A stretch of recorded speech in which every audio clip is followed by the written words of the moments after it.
আসসালামু আলাইকুম প্রিয় দেশবাসী এবং আমার ফেসবুক বন্ধুগণ। আমরা আমাদের গ্রামের পার্শ্ববর্তী এই ভারালি ব্রিজে অবস্থান করছি। এটি আমাদের স্কুলে যাওয়ার যে রাস্তা, সেই রাস্তায় এটি অবস্থিত। এই ব্রিজটি যখন ছিল না, পুরনো একটা ব্রিজ ছিল, এই ব্রিজের দুই পাশে মাটি ধসে যাওয়ার কারণে আমাদেরকে সাঁতরিয়ে নদী পার হয়ে স্কুলে যেতে হতো। আর ভেজা কাপড় আমরা এই পার্শ্ববর্তী চিল্লিপাড়ায় রেখে যেতাম।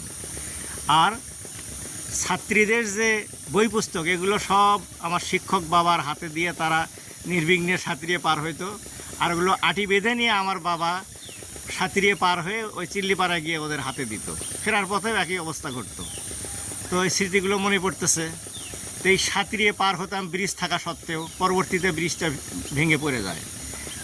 আর এর পড়ে যাওয়ার পরে প্রায় 35 বছর পরে আমাদের এই নতুন ব্রিজ হয়েছে। এটা আমাদের জন্য অনেক বড় পাওয়া।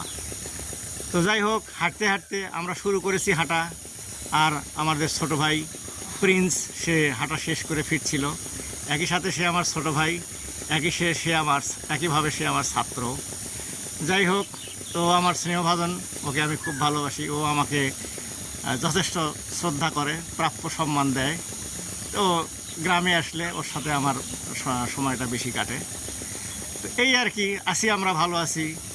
অত্যন্ত শ্রদ্ধা, রেসপেক্টেবল রিলেশন যেটা বলে আর কি।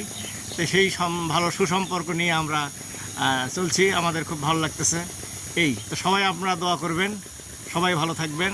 প্রিন্স কিছু বললে বল। ওকে, থ্যাংক ইউ সবাইকে। আচ্ছা, সবাই ভালো থাকবেন।